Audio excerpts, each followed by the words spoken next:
വചനസാരം വചനസാരം.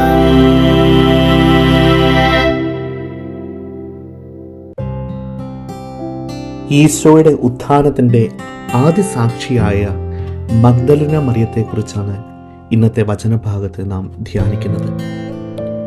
ഈശോയുടെ കുരിശുമരണ സമയത്ത് മഗ്ദലന മറിയം കാൽവരിയിൽ ഉണ്ടായിരുന്നുവെന്ന് 4 സുവിശേഷങ്ങളിലും നമുക്ക് വായിക്കുവാൻ കഴിയും. ഈശോയെ സംസ്കരിക്കുമ്പോഴും അവൾ ഉണ്ടായിരുന്നുവെന്ന് സമാന്തര സുവിശേഷങ്ങൾ സാക്ഷ്യപ്പെടുത്തുന്നുണ്ട്. പ്രതിസന്ധികളെ തരണം ചെയ്യുന്ന, സ്നേഹത്തിൽ അടിയുറച്ച വിശ്വാസത്തിൻ്റെ ഒരു ജീവിത ശൈലിയാണ് മഗ്ദലന മറിയം നമ്മുടെ മുമ്പിൽ അവതരിപ്പിക്കുന്നത്.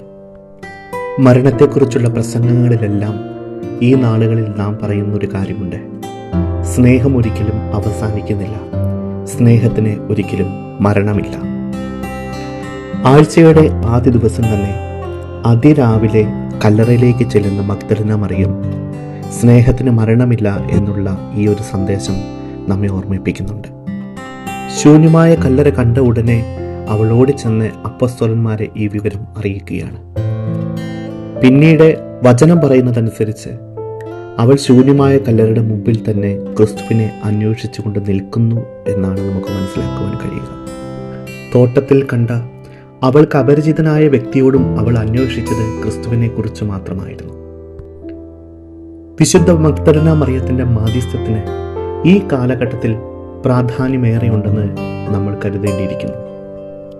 കൂടെ നടന്നവരെയും നമുക്ക് വേണ്ടി അവരുടെ സ്വപ്നങ്ങൾ ഹോമിച്ചവരെയും എല്ലാം തിരക്കുകളുടെ പേരിൽ ഇന്ന് മാറ്റി നിർത്തുന്ന ഈ ആധുനിക സംസ്കാരത്തിൽ മരണത്തിനപ്പുറത്തേക്കും അന്വേഷിച്ച് ചെല്ലുന്ന ഒരു സ്നേഹത്തിന് കാലിക പ്രാധാന്യമുണ്ട്. ഇന്ന് പലരും വാഗ്ദാനം ചെയ്യുമ്പോഴും ഇപ്രകാരമാണ് പറഞ്ഞ് അവസാനിപ്പിക്കുന്നത്: മരണം വരെ ഞാൻ കൂടെ ഉണ്ടാകും. വ്യക്തിബന്ധങ്ങളുടെ അവസാനമല്ല മരണമെന്ന ഒരു ഓർമ്മപ്പെടുത്തൽ ഈ വചനഭാഗം നമുക്ക് നൽകുന്നുണ്ട്. വിവാഹത്തെക്കുറിച്ചും കുടുംബത്തെക്കുറിച്ചുമുള്ള സഭയുടെ ആധുനിക പഠനങ്ങളിലെല്ലാം നിറഞ്ഞു നിൽക്കുന്ന ഒരു ചിന്തയുണ്ട്. അത് സ്നേഹത്തിൻ്റെ മരണത്തെക്കുറിച്ചുള്ള ഒരു ആവലാതിയാണ്. കുടുംബ ബന്ധങ്ങളിലും വ്യക്തിബന്ധങ്ങളിലുമെല്ലാം സ്നേഹത്തിൻ്റെ മരണം ഇന്നൊരു വിപത്തായി മാറിയിരിക്കുന്നു.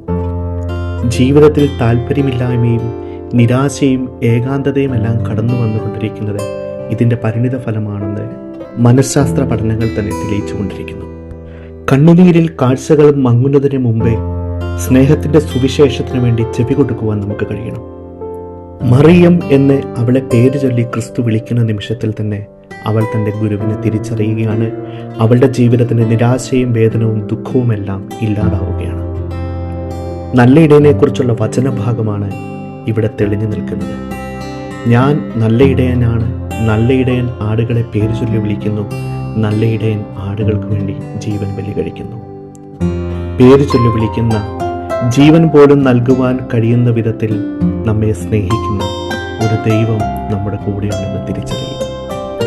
മരണത്തെ കീഴടക്കിയ ഉദ്ധതയിലുള്ള വിശ്വാസം നമ്മുടെ സ്നേഹബന്ധങ്ങൾക്ക് നിത്യതയുടെ സൗന്ദര്യം നൽകട്ടെ.